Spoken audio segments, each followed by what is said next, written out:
specific to you, shall you get elected, what would be sort of like your best practices as a prosecuting attorney during these times of like, an emergency? Well, I think part of it is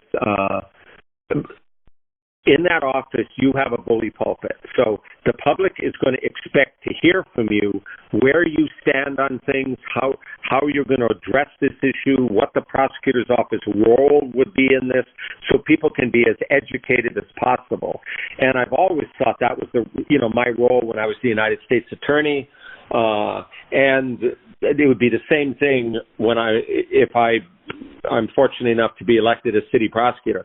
And the second thing is working with the other agencies, trying to come up with novel solutions, trying to come up with ways to deal with a crisis. And there was a great article in Civil Beat this morning that talked about using hotel rooms as a possible way to mitigate the problem with our shelters for homeless people being overwhelmed. The Institute for Human Services stopped screening to take people in there as of Tuesday, 2 days ago, just because it's so crowded. They're trying to reduce the numbers in there so you can have social distancing.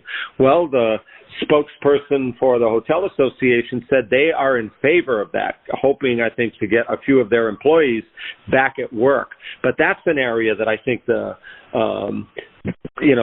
government and private enterprise can work together and maybe find a place for homeless people to stay during this crisis, and yet there's still going to have to be some monitoring and supervision.